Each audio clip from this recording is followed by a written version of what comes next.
Assalamu alaikum warahmatullahi wabarakatuh. First, let me introduce myself. My name is Daya Ramadani with student number 2341260 from accounting class 23A. In this video, I will explain material about how to start the first business in the introductory course business. Entrepreneurship is a creative and innovative ability that is used as a basis, tips, and resources for seeking opportunities for success. Something new and different is the added value of goods and services, which is a source of excellence that can be turned into an opportunity.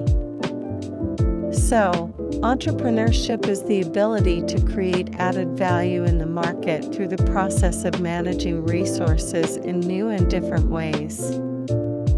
Opportunities to start a business are actually all around us, but not everyone can see it as an opportunity to start a business.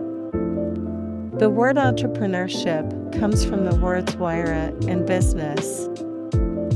According to the Indonesian dictionary, wira means warrior, brave and noble character, virtuous. Effort means charity, work, doing something. Thus, an entrepreneur is a fighter or hero who does something. Starting a business does provide huge benefits for the person who runs it. However, to achieve this, great efforts are also required. This is what makes people back off before trying. Even if they are still imagining it, they are afraid of losing and afraid of failure. Is such fear reasonable? It cannot be denied that starting a business doesn't stretch your hand. It's not as sweet as the stories of successful people out there, and it's certainly not as smooth as the motivators persuade you.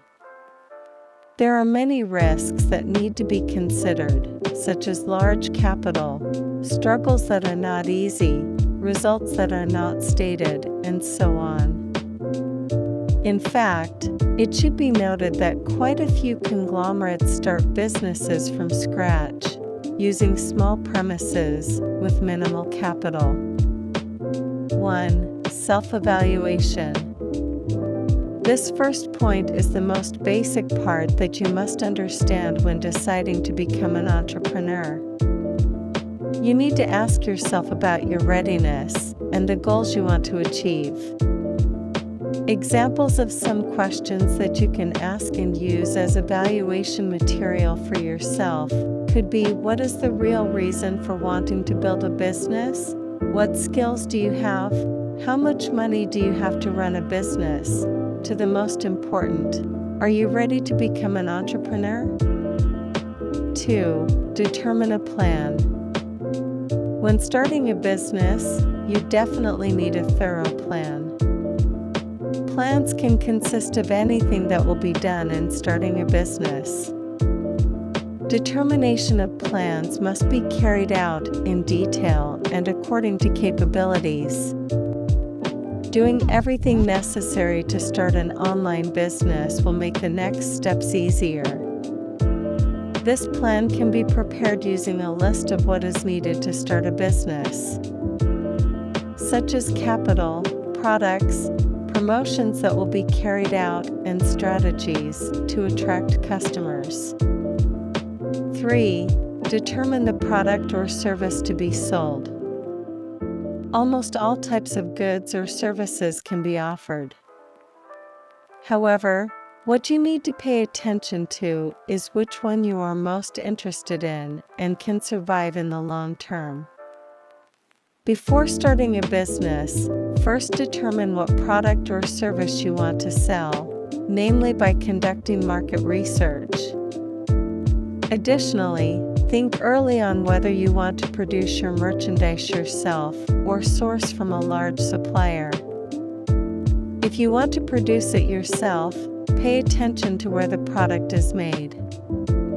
If you supply from a supplier, you also need to have an adequate storage warehouse to anticipate delays in sending goods to consumers. 4. Prepare capital. Having insufficient business capital is one of the biggest worries for novice business people. As is known, starting a business requires a lot of money and usually uses personal savings. This often makes you worry if you run out of funds when a new business is running, while you also need money for food and other needs. If you constantly feel this fear, then you will become restless in your business. This is certainly not good and cannot be tolerated. Therefore, an entrepreneur must have mature financial planning, a systematic business model, be smart in determining opportunities, be innovative and creative. Actually, not all businesses require large capital.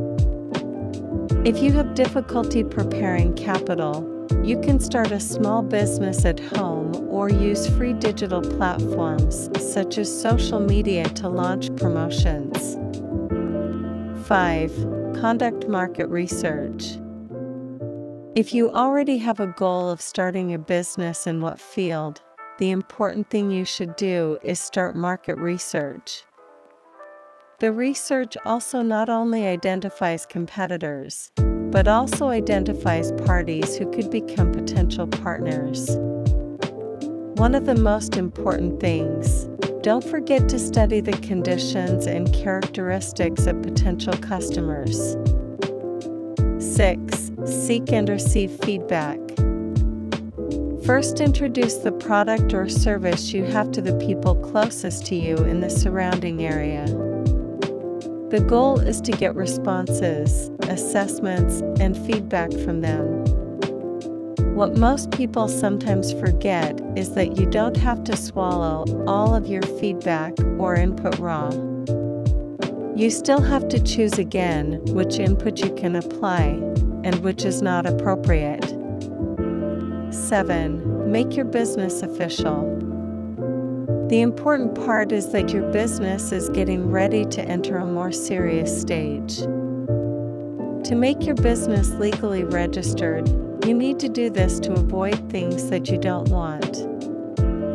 For example, theft of ideas, violation of partnerships, and the like.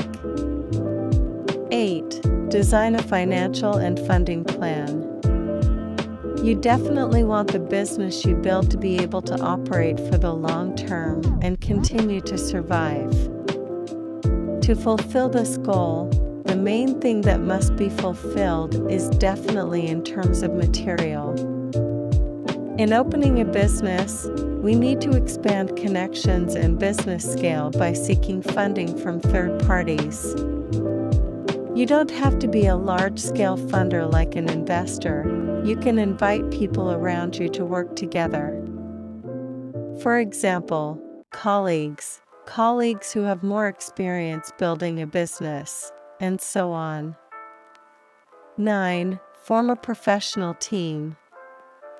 After getting funding and support to develop into a bigger business, it's time to expand the team that supports the business operations. The team consists of workers who you can entrust to hold responsibilities in various divisions. Starting from finance, personnel, operations, and so on. Don't forget, use a professional process in recruiting trusted people to be part of the business. That's enough material that I can convey. I apologize if there are any mistakes. I thank you. Wabillahi tawfiq wal hidayah wa assalamu alaikum wa rahmatullahi wa barakatuh.